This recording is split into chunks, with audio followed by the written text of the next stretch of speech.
I just finished watching the Raven documentary. It's called Nevermore, The Raven Effect. And we need to be thankful that someone wanted to put this much effort into documenting the lives of definitely one of the most important, most impactful players in the professional wrestling business from 1990 until, gosh, about 2010, probably still in the business today.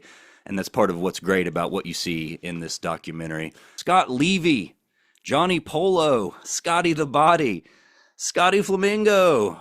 No matter when you started watching Raven as a performer, or if you've never seen Raven as a performer, you're going to find something to love in this documentary. I myself, I was not an ECW fan. You'll hear me say that a lot here on this channel. Most of the ECW that I saw was actually this VHS right here, I believe. My roommate in college had it.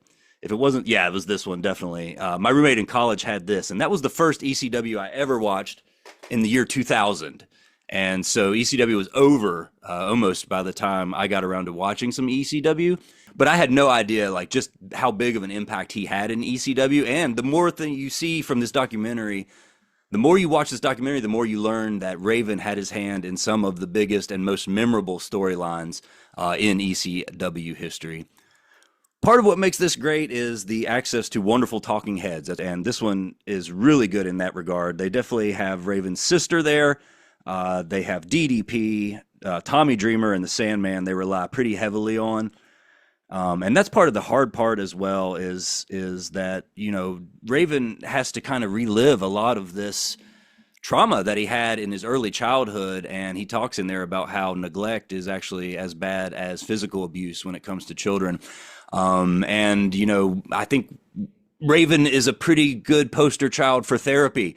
He talks about his psychologist in this movie, and I think that's something that's becoming more and more acceptable in the public sphere to talk about. And I think Raven would probably be a big cheerleader for saying that's a good thing for society. The other thing that makes a great documentary is access to archival footage. And so, thankfully, they have access to WWE and all the WCW, all the old Portland stuff. So there's tons of great footage of his career, but also from his life growing up. You know, he's a frat guy in college, in high school. He knew he wanted to be a wrestler, so he was always play wrestling. And they've got tons of photos of him with his posse, with his crew, with his frat brothers, you know, like play wrestling. And he eventually went to Atlanta to work for WCW and even became a stripper at that time. But as Raven says in this documentary, he was good at two things. He was a natural at pro wrestling and at taking opioids. And that's unfortunate because part of the toll that wrestling puts on these performers' bodies, and part of why we need to be thankful for that, is what causes them so many of these issues post in life, not just with their bodies, but with the painkillers and the addiction and all the other things that come along with that. And so that's one thing we can take away from this. I always take away from a documentary on wrestling is just the sacrifices that all these wrestlers go through for their love of this business, the things they put their body through. And you sit there, and one of the toughest parts of this documentary is hearing Raven talking about his sleeping disorder and hearing Sandman try to say what CTE even is. And meanwhile, while they're talking about this, you're watching them take kendo shots, chair shots, fly through the air, hitting their head on the concrete floor.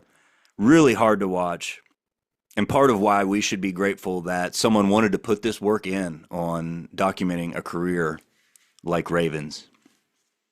And all those talking heads do a great job of moving the story along. And then at the end, there's a wonderful montage of a ton of wrestlers, current and recent, who are putting Raven over throughout the end of the picture. And so that's a really nice thing to see and hear Raven getting his flowers. And I'm sure he loves that part of this documentary too, including Brian Myers, who's been one of the big champions of Raven and ECW in these last few years. And so it was cool to see Myers included in that. And like I said, I wasn't an ECW guy. You know, I was an Adam Bomb guy, man. Johnny Polo was managing Adam Bomb. But I actually think the first time I saw him was either as Scotty Flamingo, or he may have even crossed my television on the old Global in 1991 that was on ESPN. But he completely does not mention his time in Global in Texas. It was kind of like the post-cursor to World Class Championship Wrestling in Dallas.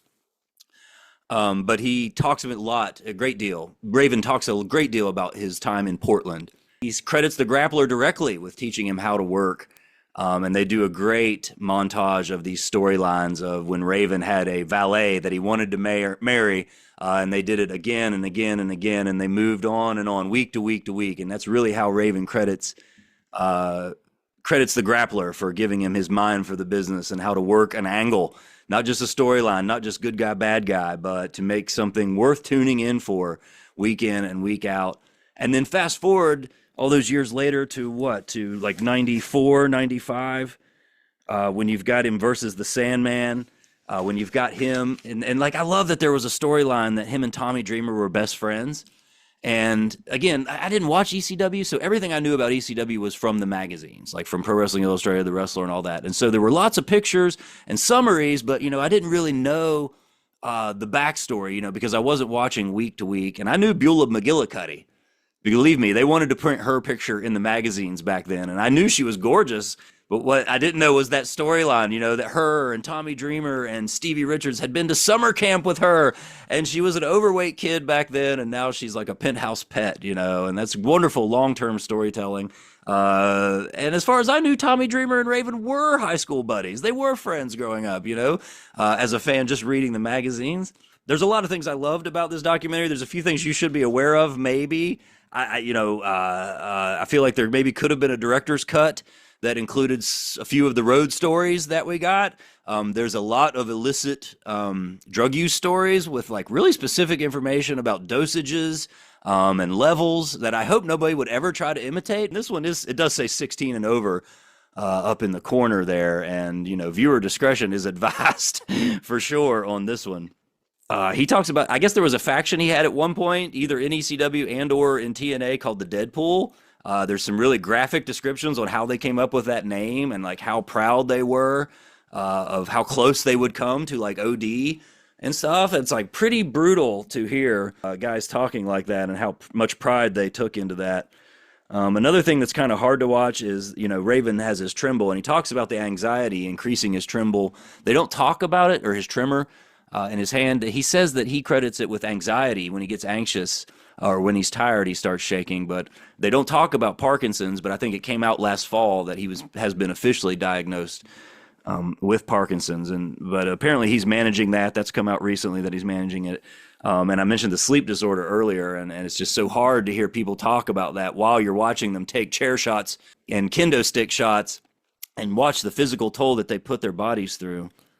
It's just amazing. It's incredible, and we should all be grateful that any wrestler wants to put their body on the line, especially to the degree that those guys did back in the day in ECW. They didn't know any better, and we have to hope now that there's a lot more precautions in place so that some of the guys we'll be watching documentaries on from the Cena era and beyond, let's hope that those guys aren't suffering the same fate that Raven and his brotherhood from Extreme Wrestling have been suffering.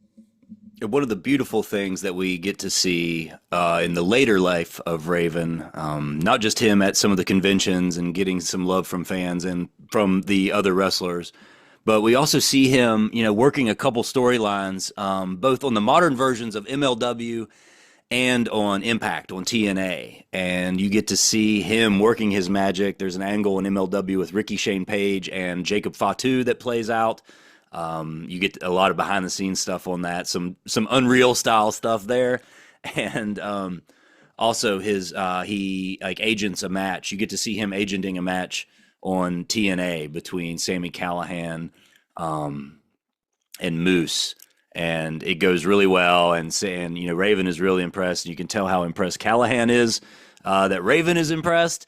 And so really cool to see that. He still has a great mind for the business, and it still works wonders with the young talent, still making a difference with the professional wrestlers of this era. So I definitely recommend checking out, whether you order the DVD or you order it on Amazon, or there's a few other streaming services. $15, it is worth it. Or you can rent it for even less. I definitely recommend it. I give it, out of 10 suplexes, I give it 10 suplexes. Just check it out. Love to Raven. Love to you for watching this video. Thanks for coming. Hope to see you next time. Come see us at the matches.